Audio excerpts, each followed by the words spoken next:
Ta parole est une lampe à mes pieds, une lumière sur mon sentier. Psaume 119, verset 105. La méditation.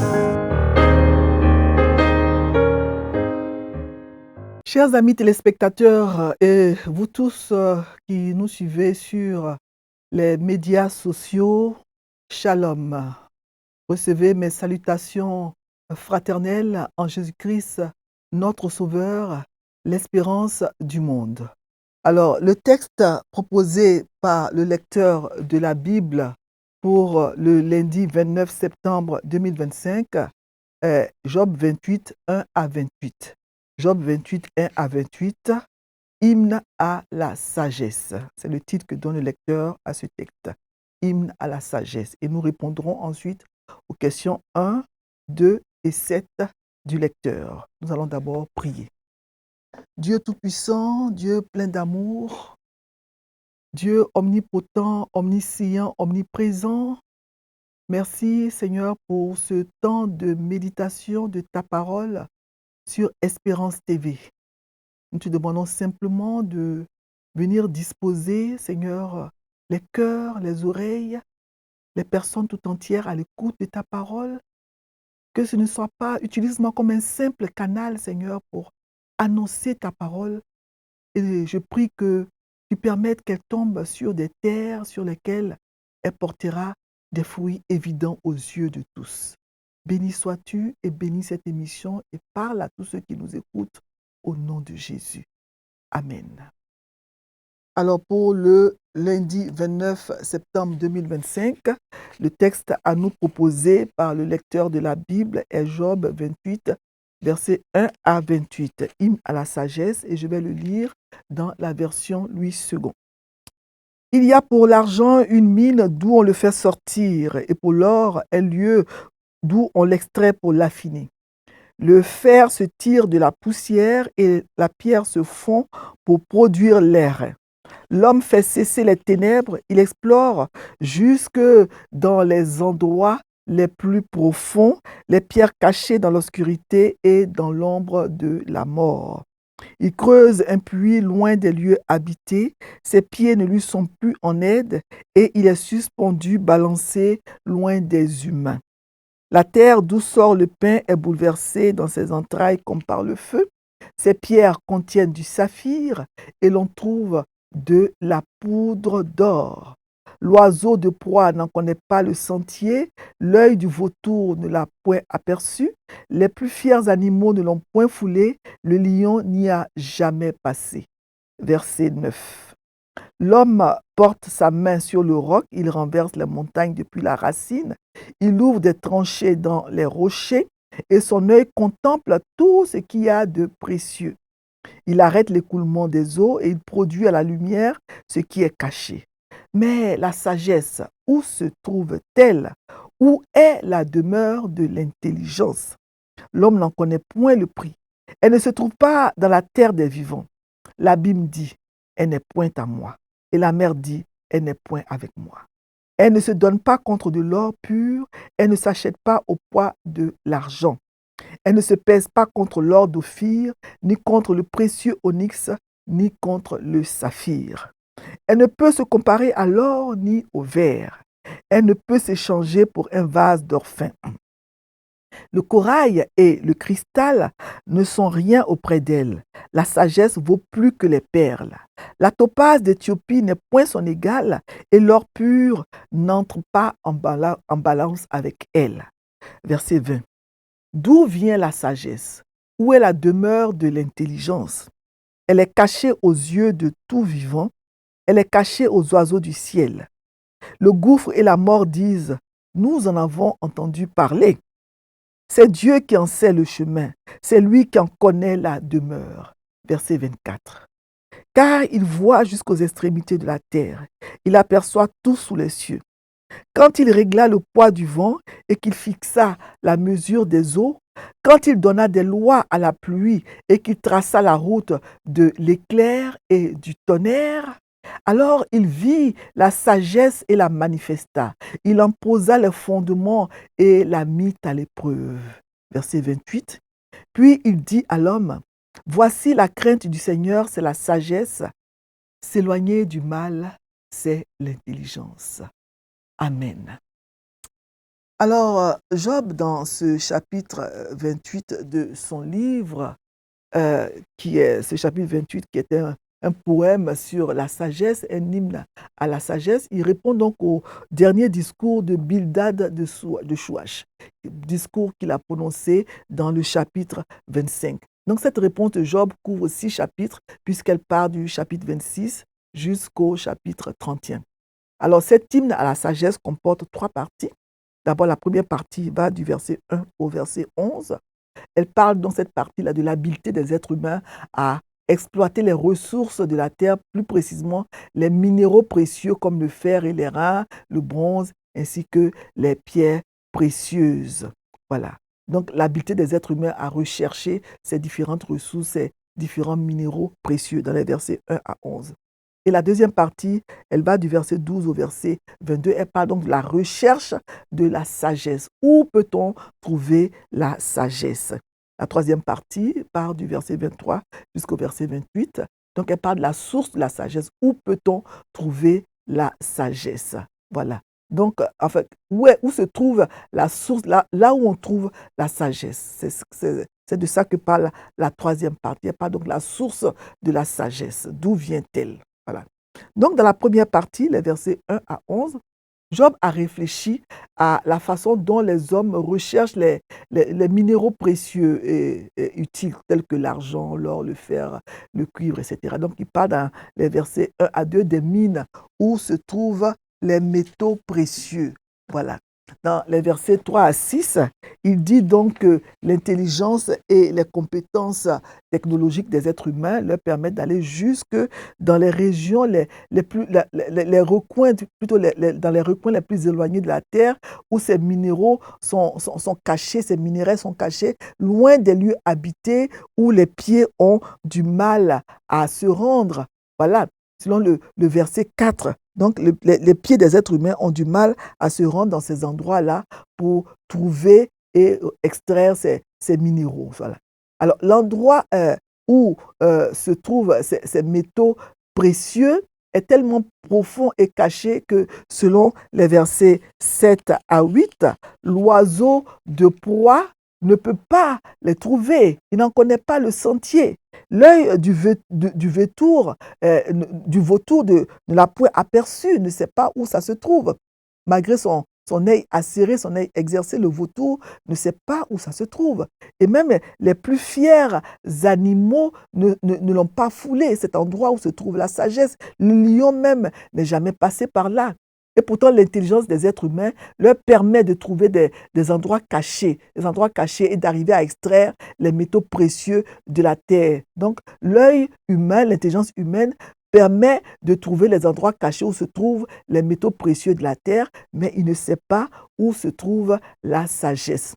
Donc, après avoir donc exprimé son admiration pour les compétences, l'intelligence et le dévouement des êtres humains qui leur permettent de trouver et d'extraire les métaux précieux qui sont enfouis dans les profondeurs de la croûte terrestre, Job, il passe à la section suivante, les versets 12 à 22. Donc, et il passe à cette section-là avec cette interrogation au verset 12, mais la sagesse, où se trouve-t-elle? L'homme arrive à trouver où se trouve l'or, le cuivre, l'argent, le fer, etc. Mais où se trouve la sagesse?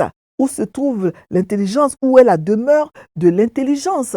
Voilà, donc dans les versets 12 à 22, donc Job va parler de la recherche de la sagesse. Donc la question du verset 12 va se retrouver au verset 20 aussi. D'où vient la sagesse? Où est la demeure de l'intelligence? Donc la recherche de la sagesse est au cœur de tout ce que Job dit dans ce chapitre 28 de son livre. Job, il dit que la quête, la recherche de l'endroit d'où on pourrait extraire la sagesse reste infructueuse. On ne peut pas la trouver, on ne peut la trouver ni dans l'abîme, ni dans les océans les plus profonds. C'est pour cela qu'il dit dans les versets 13 à 14 que l'homme n'en connaît point le prix. La sagesse ne se trouve pas dans la terre des vivants. L'abîme dit, elle n'est point en moi. La sagesse n'est point en moi. La mer dit, elle n'est point avec moi. Plus encore, la sagesse ne s'achète pas, même pas avec toutes les richesses que les êtres humains pourraient accumuler en extrayant tous les métaux précieux enfouis dans les profondeurs de la terre. Dans les versets 15 à 19, la liste de ces métaux précieux est longue. Il cite au verset 15 l'or, l'or pur, l'argent. Au verset 16, il va citer l'or d'Ophir. Il va aussi citer le vase d'or. Les vases d'or, donc les métaux, les instruments, enfin, ce qu'on utilise par exemple pour faire la cuisine. Donc, les vases d'or faits, les vases qui sont faits d'or fait, ne peuvent même pas servir à acheter la sagesse. Au verset 17, il va dire que on ne peut pas comparer la sagesse à l'or et au verre, on ne peut pas l'échanger pour un vase d'or. Voilà. Et il va donc dire qu'on ne peut pas comparer la sagesse à l'or. Il va aussi citer le corail, le cristal, au verset 18.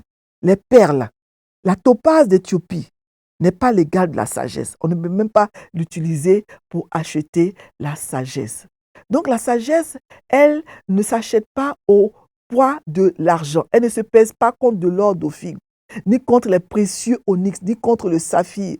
Elle ne peut pas se comparer à l'or ni au verre. Elle ne peut s'échanger pour un vase d'Orphée. On ne peut pas l'échanger pour un vase d'Orphée.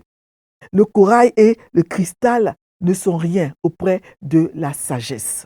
Donc, il va dire au verset 18 que le corail et le cristal ne sont rien auprès de la sagesse. La sagesse, elle vaut plus que les perles. La topaze d'Éthiopie n'est pas son égale. Et l'or pur n'entre pas en balance avec la sagesse. Donc, on ne peut pas acheter la sagesse avec tous ces minéraux précieux, toutes ces pierres précieuses. Donc, la question de la source de la sagesse est ensuite répétée au verset 20, comme j'ai dit tout à l'heure, d'où vient la sagesse?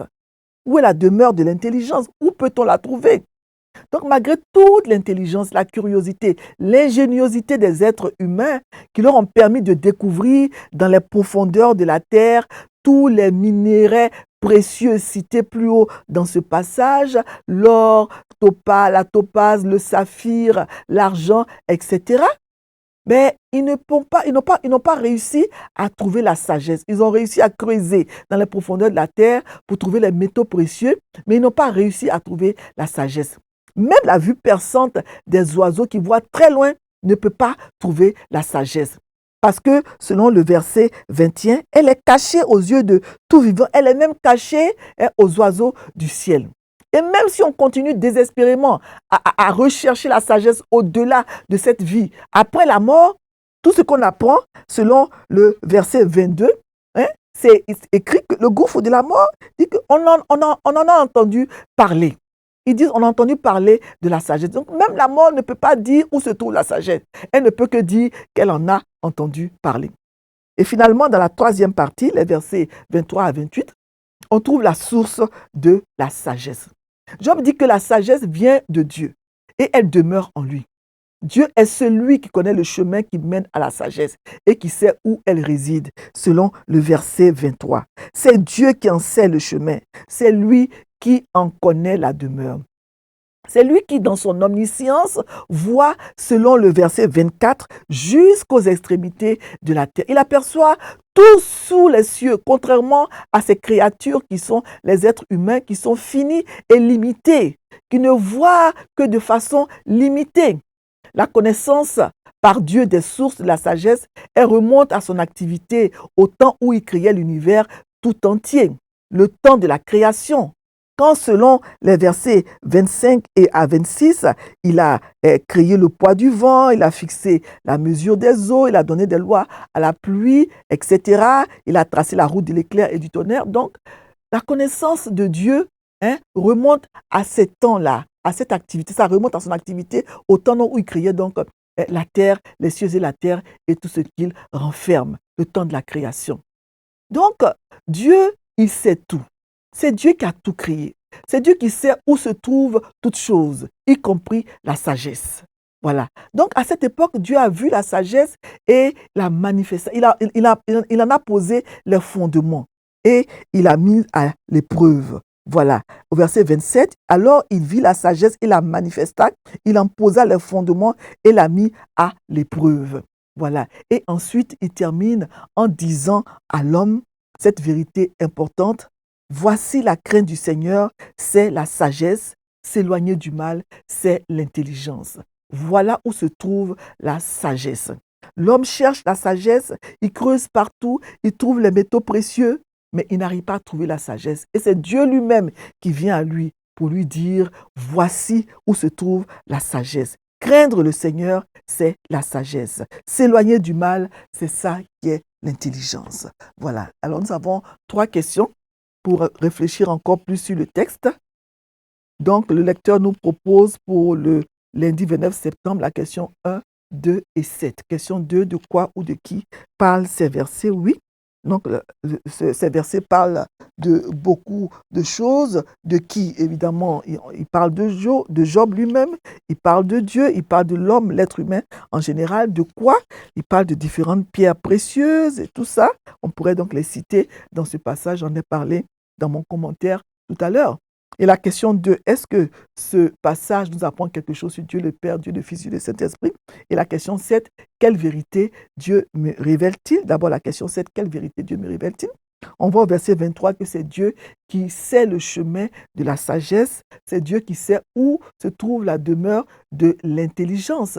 C'est avec lui, auprès de lui qu'on peut l'acquérir. Et ensuite, au verset 28, il dit à l'homme, voici la crainte du Seigneur, c'est la sagesse, c'est ça la vérité importante de ce texte. La crainte du Seigneur, c'est la sagesse, c'est être sage quand on craint Dieu. S'éloigner du mal, c'est être intelligent. Alors, ce dernier verset, le verset 28, donc s'apparente à ce qui est dit dans le psaume 111, verset 10, qui dit que la crainte de l'Éternel est le commencement de la sagesse. On trouve aussi ces paroles dans Proverbe 1, 7 et dans Proverbe 9, verset 10. Alors, qu'est-ce que la crainte du Seigneur? Qu'est-ce que la crainte de l'Éternel? Ce n'est pas une peur qui paralyse, mais c'est un profond respect et une admiration pour sa parole, ses lois, ses ordonnances et ses commandements, pour sa sainteté, sa gloire et sa magnificence. Voilà. La crainte de Dieu, ça implique l'obéissance à ses commandements et un désir de suivre sa voie. La crainte de Dieu, c'est la clé pour acquérir une véritable intelligence et une compréhension saine des choses de la vie. Elle enseigne ce qui est bon, juste et sain. Et elle permet de corriger ses erreurs et de rester sur la bonne voie. Ceux qui mettent en pratique les préceptes de Dieu, ceux qui craignent Dieu par respect pour lui, sont considérés comme des personnes sages. Pourquoi dit-on que c'est le commencement de la sagesse, la crainte de l'Éternel? Parce que le respect de Dieu, en fait, c'est la première étape, le fondement sur lequel toute autre connaissance et sagesse peuvent être construites. Il faut d'abord commencer à craindre Dieu et on bâtit là-dessus. C'est le fondement. Sans ce respect fondamental, il est impossible d'atteindre la véritable sagesse. Si je crains l'Éternel, je respecterai ses commandements et j'obéirai à ses ordonnances. Je ferai ce qu'il me demande de faire. J'éviterai alors des problèmes inutiles et j'aurai une vie paisible et heureuse. Selon 1 Pierre 3, versets 10 à 11, on ne va pas le lire, mais ça dit à substance que si quelqu'un veut aimer la vie, si quelqu'un veut voir les jours heureux, il faut qu'il préserve sa langue du mal et s'élève des paroles trompeuses. Il faut qu'il s'éloigne du mal, qu'il fasse le bien. Il faut qu'il recherche la paix et la poursuive. C'est ça, la crainte de l'Éternel. Faire ce qu'il dit, c'est comme cela qu'on devient sage. Craindre l'Éternel, c'est être sage. Et l'autre vérité au verset 24, c'est que Dieu sait tout. Dieu voit jusqu'aux extrémités de la terre. Il aperçoit tout sous les cieux. Dieu est omniscient. Dieu est le créateur de toutes choses. C'est une vérité. Et ça répond aussi à la question 2. Qu'est-ce que ce passage m'apprend sur Dieu le Père, Dieu le Fils, Dieu le Saint-Esprit? Oui, ce passage m'apprend que c'est Dieu qui est le créateur de toutes choses. C'est lui qui a réglé le poids du vent, qui a fixé la mesure des eaux. C'est lui qui donne des lois à la pluie, qui dit quand il faut pleuvoir, quand il ne faut pas pleuvoir, trace la route de l'éclair, etc. Dieu est le créateur de toutes choses. Et c'est Dieu qui donne la sagesse. C'est la crainte de Dieu qui est la sagesse. Alors c'est très important.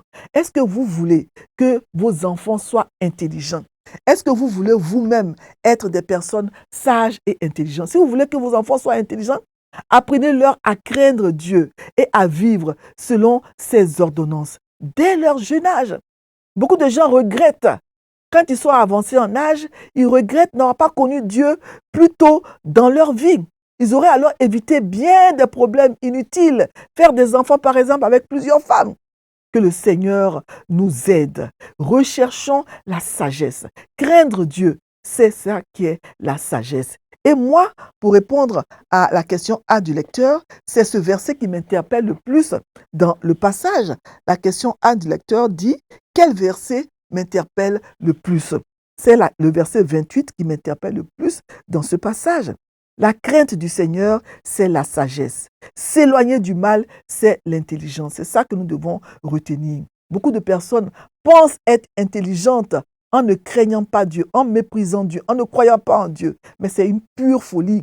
Comment peux-tu mépriser celui qui tient dans sa main le souffle de ta vie, celui qui t'a créé, qui t'a tissé depuis le ventre maternel? C'est la folie que de ne pas le reconnaître, que de ne pas croire en lui. Craindre l'Éternel, c'est ça qui est la sagesse. Que le Seigneur nous donne d'être sages, de le craindre et d'apprendre cette crainte-là à nos enfants pour que dès leur jeune âge, ils avancent dans la vie en étant sages et intelligents selon la parole de Dieu. Voilà, on va donc lire le lecteur pour que nous puissions encore mieux comprendre le texte du jour, le commentaire du lecteur pour le lundi 29 septembre 2025. Hymne à la sagesse, Job 28, 1 à 28. La grande intelligence de l'homme et ses limites, versets 1 à 11. Grâce à la science, l'homme a développé de grands moyens techniques. Avec ceux-ci, l'homme illumine les ténèbres des profondeurs de la terre, il remue les montagnes, il renverse les rochers, il assèche les cours d'eau pour en faire sortir des minerais, pierres et métaux précieux profondément enfouis. De même, celui qui creuse dans la parole de Dieu trouve des richesses sans nombre pour la santé de son âme. La sagesse est inaccessible à l'homme, dans les versets 12 à 20. La sagesse dont parle Job, l'homme ne peut la trouver dans tous ces lieux explorés et conquis. Il ne peut pas l'acheter car elle est inestimable. Elle a plus de valeur qu'une grande quantité d'or le plus fin. Elle est étrangère à la terre, à la mer et à l'espace. D'où vient donc la sagesse, versets 21 à 28? Elle vient de Dieu parce qu'il est l'unique créateur. Énumère les merveilles de sa création dans les versets 24 à 27. La sagesse est présente dans toute la création, mais rien ne peut la contenir. Sagesse et intelligence selon Dieu. C'est Dieu qui l'a définie. Voici, la crainte du Seigneur, c'est la sagesse. S'éloigner du mal, c'est l'intelligence. Verset 28. N'est-ce pas une parole riche d'encouragement et qui mérite d'être prise comme un slogan? Prière, Seigneur, aide-moi à te louer et à t'adorer comme il le faut. Tu es le seul vrai sage. Amen. Alors je rappelle que nous lisons le commentaire du lecteur après avoir répondu aux questions du jour. Voilà, nous réfléchissons d'abord nous-mêmes sur le texte et ensuite on lit le commentaire du lecteur.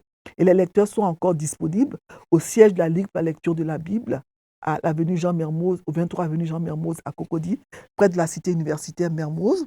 Donc nous tendons vers la fin de l'année, mais si il y en a qui jusqu'à présent n'ont pas encore le lecteur, il peut toujours se le procurer en se rendant au siège de la Ligue pour la lecture de la Bible. Alors nous allons prier, nous allons d'abord terminer en chantant avant la prière un autre couplet du chant de la Ligue qui dit « Ta parole est ma lumière », je vous l'avais dit, c'est le chant du mois de septembre, donc on va donc chanter un autre couplet de ce chant, justement, ce couplet qui dit que la parole de Dieu, ta parole est ma sagesse, elle m'ouvre tes trésors, rien n'égale sa richesse, qui pour moi vaut plus que l'or. Voilà, cette parole de Dieu, pour moi, elle vaut plus que l'or. C'est comme la sagesse qu'on ne peut pas acheter avec tous les minerais précieux. Elle vaut plus que l'or, elle vaut plus que toutes les richesses de ce monde. Il en est ainsi de la parole de Dieu. Ta parole est ma sagesse, elle m'ouvre tes trésors. Rien n'égale sa richesse, qui pour moi vaut plus que l'or. Tout ici vieillit et passe, tout est court, borné, tout lasse, mais ton livret éternel, il subsiste dans le ciel. Amen. Nous allons prier. Oui, Éternel, nous voulons rechercher la sagesse selon toi. Craindre l'Éternel, c'est le commencement de la sagesse. Oui, les gens de ce monde pensent que être intelligent, c'est avoir de grands diplômes. Être sage, c'est avoir de grandes connaissances. Mais tu nous dis dans le texte d'aujourd'hui que la sagesse, c'est de craindre. Et c'est cette sagesse-là que nous voulons rechercher chaque jour de notre vie. Te craindre, t'écouter, suivre ta loi, faire ce que tu nous recommandes de faire. Et nous éviterons ici des problèmes inutiles dans la vie, Seigneur. Merci parce que c'est toi qui nous guides, qui nous conduis, qui nous montre la voie, le chemin à suivre par ta parole. Oui, nous voulons rechercher la sagesse selon toi. Cette sagesse-là qu'on ne peut pas trouver dans les recoins les plus reculés de la terre. Cette sagesse-là qui est plus éternelle, plus importante, plus intelligente, qui a plus de valeur que tous les métaux précieux, plus que l'or, l'argent, tout ce qu'on peut imaginer, plus que les perles, la topaze, le saphir qui sont des pierres précieuses. Ta sagesse a beaucoup plus de valeur que tous ces métaux précieux, toutes ces pierres précieuses. Et c'est elle que nous voulons avoir. Rends-nous sages selon toi, en marchant selon ta loi, en nous comportant comme tu nous demandes de le faire. Merci Seigneur pour ta parole. Que tous ceux qui l'écoutent, oh mon Dieu, puissent la mettre en pratique.